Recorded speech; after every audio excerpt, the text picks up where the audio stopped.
Hello मैत्रिणींनो, आजच्या व्हिडिओमध्ये आणि माझ्या चॅनलवर तुमचं स्वागत आहे। मी आज तुम्हाला दाखवणार आहे ब्लाऊजची कटिंग। एकदम सोप्या पद्धतीने ब्लाऊजच्या मापावरून ब्लाऊजची कटिंग कशी करायची ते मी या व्हिडिओत सांगणार आहे। व्हिडिओ पूर्ण बघा, स्किप नका करू। थोडा जर आवडला तर लाईक, शेअर आणि सबस्क्राईब करायला विसरू नका। खूप महत्त्वाचा व्हिडिओ आहे, कुणालाही कटिंग जमेल एवढ्या सोप्या पद्धतीने मी सांगणार आहे।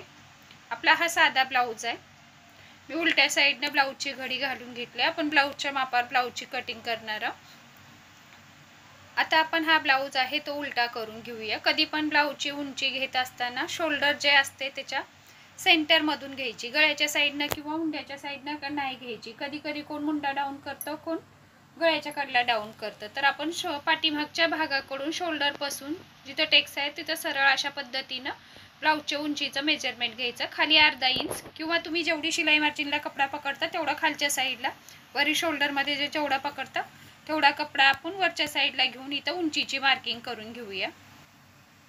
आता आपलं उंचीचं मेजरमेंट झालं। आता आपण कमरेचं घेऊया। इथं माझ्या ब्लाऊजची टेक्स खोललेली आहे कस्टमरची।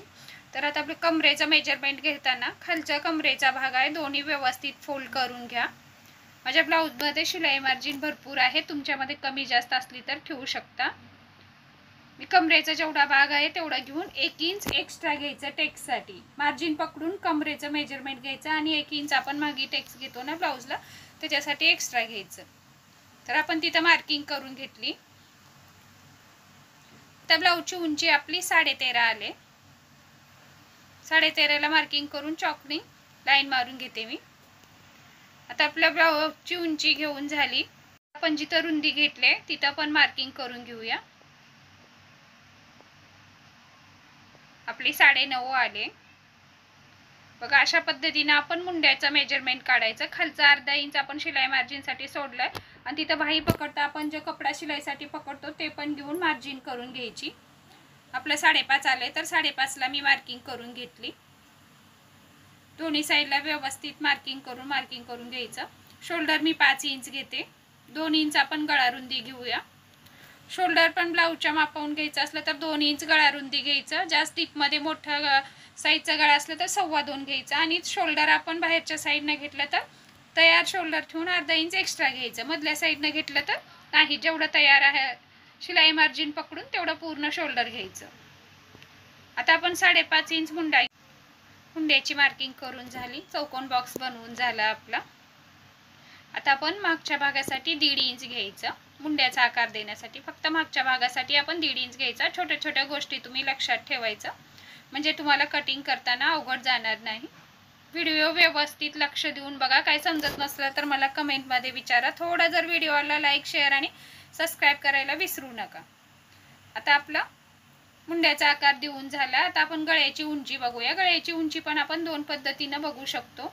एक तर अशा पद्धतीने गळ्याची उंची घेऊ शकतो। शोल्डर पासून तिथे गळ्याची उंची आली आपली 7.25 ला इथं मार्किंग केली। दुसरी पद्धत म्हणजे ब्लाऊज आपण मधल्या साइडला दोन्ही भाग बरोबर करून सेंटरला व्यवस्थित पकडायचा आणि तिथून आपण गळ्याची उंची बघायची किती येते तिथं व्यवस्थित मार्किंग करून घ्यायचं। दोन्ही मार्किंग आपले सेमच आले, 1 किंवा 2 लाईनीचा फरक आलाय।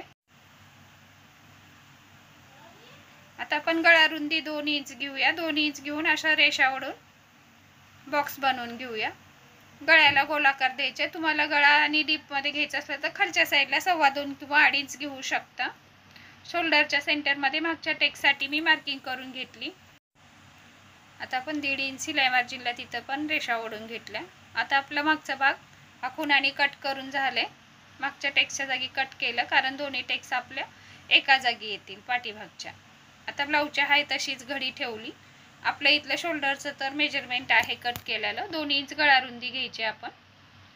आता आपला जेवढा मुंडा होता 5.5 तेवढा 5.5 ला आपण मार्किंग करून घेतली। खालच्या साइडला पण आपलं 5 आले का व्यवस्थित बघून रेषा ओढून घेतली मी। आता चेस्टचं मेजरमेंट बघा। चेस्टचं मेजरमेंट बघताना कधी पण हुक्काच्या किंवा काचच्या साइडने बघायचं, बटनाच्या साइडने नाही बघायचं किंवा आईच्या साइडने, कारण ती आपली एक्स्ट्रा पट्टी असते। 8.5 आहे तर 8.5 ला इथं मार्किंग करून आपण 1.5 इंच एक्स्ट्रा शिलाई मार्जिन साठी घेऊया।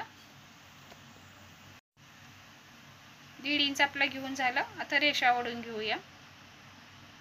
आता आपल्या ब्लाऊजच्या पुढच्या भागाची उंची बघा। मागच्या भागापेक्षा 1 इंच आपण एक्स्ट्रा घेतो असं. आता आपण ब्लाऊजच्या मापावरून सांगते, तर मी ब्लाऊजच्या मापावरून पण तुम्हाला उंची कशी घ्यायची बघा. आपली जी सेंटरची टेक्स असते तिथं पकडून शोल्डरपर्यंत पकडून अशा पद्धतीनं मार्किंग करून घेतली. दुसरी पद्धत म्हणजे मुंड्याच्या खाली अशा प्रकारे ब्लाऊज ठेवून घ्यायचं. मुंड्याच्या खालची शिलाई मार्जिन आणि आपण क्रॉसपट्टी जिथं जॉईन करतो तिथली शिलाई मार्जिन पकडून अर्धा इंच एक्स्ट्रा घ्यायचं. ते कशासाठी सांगते मी, आपण आडवी जे फोरटेक्स ब्लाऊजची कटिंग आहे, आडवी आपण जे टेक्स घेतो त्याच्यासाठी अर्धा इंच एक्स्ट्रा घ्यायचं. दोन्ही आपली उंची दोन्ही पद्धतीनं घेतलं तर सेमच आले. 1 किंवा 2 लाईनीचा फरक तो कपडा ओढल्यामुळे किंवा ताणल्यामुळे होतो. आता आपण गळा रुंदी 2 इंच घेऊया. 2 इंचाला मार्किंग करून घेते मी. आता आपण ब्लाऊजचा गळा पुढच्या भागाचा काज ज्या साईडला आहे किंवा हुक ज्या साईडला असते अशा पद्धतीने ठेवून अर्धा इंच वरी शोल्डर पाशी जे शिलाई मार्जिन असते ते ठेवून अशा पद्धतीने मार्किंग करून घ्या. आपण शिलाईला काज बटनसाठी सोडतो तिथं पाव इंच ठेवून अशा प्रकारे गळ्याची उंची घेऊन मी गळ्याचा गोलाकार देऊन घेते. आता आपण अशा पद्धतीने ठेवलं, तिथं गळ्याला गोलाकार दिला. क्रॉस पट्टीपर्यंत आपलं किती येते बघायचं आणि खाली 1 इंच त्याच्यामध्ये एक्स्ट्रा घ्यायचं क्रॉस पट्टीच्या वरचं अंतर सोडून, कारण आडवी टेक्स ह्या साईडला पण येते आणि अर्धा इंच आपलं क्रॉस पट्टी जॉईन करण्यासाठी जातं. आता आपला पूर्ण ब्लाऊज आखून झाला. आता आपल्याला टेक्सची मार्किंग करायची. आपण क्रॉस पट्टीचा पण आकार देऊन घेतला. खालच्या साईडला आपली जेवढी क्रॉस पट्टी आहे ब्लाऊजची मेजरमेंट घेऊन तिथं मार्किंग करून रेषा ओढून घेतली. आता शोल्डरच्या सेंटरमध्ये आपण मधल्या टेक्ससाठी मार्किंग करूया आणि गळा आणि क्रॉस पट्टीच्या मध्ये जेवढं अंतर आहे त्याच्या सेंटरमध्ये आपण आडव्या इकडच्या टेक्सचं मार्किंग करूया. बघा दोन्ही टेक्समधलं अंतर आपण 1.5 इंच एवढं यायचं. आपण इथं मुंड्याच्या आकारासाठी पुढच्या मुंड्याला आकार देण्यासाठी 1 इंच घ्यायचं, माझं विसरलं होतं. 1 इंच घेऊन पुढच्या भागाचा मुंड्याचा आकार देऊन घेतला. पूर्ण ब्लाऊज आपला आखून झाला. काय समजत नसेल तर कमेंटमध्ये विचारा प्लीज. माझा व्हिडिओ आला तर लाईक शेअर आणि सबस्क्राईब करायला विसरू नका. आता मी क्रॉस पट्टी कट करून घेतली. माझ्या ब्लाऊजचा एक्स्ट्रा कपडा मी डबल क्रॉस पट्टी कट करून घेणार.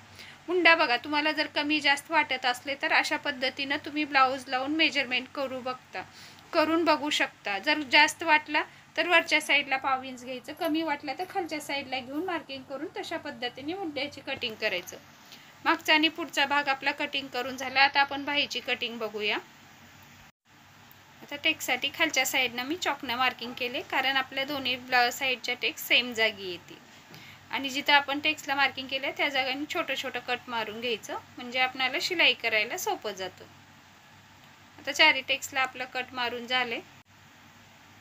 हा साईडला ठेवून देऊया. आपण जो मुंड्यातला कपडा निघाला तिथं काज बटनसाठी पट्ट्या काढून घेतल्या मी दोन्ही. आता बाहीची कटिंग पण आपण ब्लाऊजच्या मेजरमेंटनुसारही बघूया. एकदम परफेक्ट बाही बसते, कुठंच कमी जास्त नाही होत. मी 4 फोल्ड हा कपडा कपड्याची 4 फोल्ड घडी काढून घेतली आहे. आता आपण बाहीची उंची बघत असताना आपला हा साधा ब्लाऊज आहे तर खालच्या साईडला आपण 1 इंच फोल्ड करण्यासाठी दुमडपट्टीसाठी मार्किंग करून घेऊया 1 इंचावर. तुमचा जर अस्तरचा ब्लाऊज असला तर तुम्ही अर्धा इंच किंवा शिलाई मार्जिन जेवढी घेता तेवढे तिथं ठेवून मार्किंग करू शकता. आता बाही सेंटरमध्ये बघून अशा पद्धतीनं बाहीचे मार्किंग बघा. अर्धा इंच वरच्या साईडला पण एक्स्ट्रा घ्यायचा, आपलं शिलाईसाठी तिथं अर्धा इंच जातं. अशा प्रकारे मी बॉक्स बनवून घेतला. आता बाहीची रुंदी माझी बरोबर आहे. तुमची कमी जास्त असेल तर तुम्ही त्या पद्धतीनं घेऊ शकता. आता आपली उंची आणि रुंदी घेऊन झाली. आता बाहीची मुंडा खोली किती घ्यायची आपल्याला कमी जास्त समजत नाही, तर आपण बाहीची मुंडा खोली काढत असताना अशा प्रकारे ब्लाऊज ठेवून आपण तिथं शिलाई मार्जिन बी घेतली. मुंड्याच्या इथं आपण जे बाही चेंज करताना शिलाई मार्जिन घेतो ते पण घेतली. वरच्या साईडला मी 2 इंचावर मार्किंग करून घेतले. 1 इंचावर 1 आणि 2 इंचावर 1. इथं 1.5 इंच आपण शिलाई मार्जिन साठी मार्किंग करून घेतली. 2 इंचावर जे आपण वरच्या साईडला मार्किंग केले तिथून मागच्या भागाचा मी बाहीचा आकार देऊन घेतला आणि जिथं 1 इंचावर मार्किंग केले तिथं आपण पुढच्या भागाच्या बाहीचा आकार देऊन घ्यायचा. खूप सोपी पद्धत आहे, नक्की ट्राय करा. कसं वाटलं ते मला कमेंटमध्ये सांगा. खूप एकदम परफेक्ट बसते, बाही कमी जास्त नाही पडत किंवा ओढत पण नाही. आता आपल्या बाहीचे पूर्ण आखून झालं. आपण शिलाई मार्जिनसाठी पण रेषा ओढून घेतल्या. फिटिंगच्या साईडला पण जिथं आपण फोल्ड करतो तिथं 1 इंच घेतलं, तिथं कट करून घेतलं. आता मागचा भाग कट करून जा. पुढच्या भागाचा जो आपण आकार दिलेला असता तो कट करून घेऊया आणि बाहीच्या सेंटरमध्ये कट मारून घेऊया, म्हणजे शोल्डरमध्ये आपली बाही व्यवस्थित सेंटरला बसते. व्हिडिओ पूर्ण बघितल्यामुळे धन्यवाद. चला तर भेटूया आपण पुढच्या व्हिडिओमध्ये. व्हिडिओला तर लाईक शेअर आणि सबस्क्राईब करायला विसरू नका.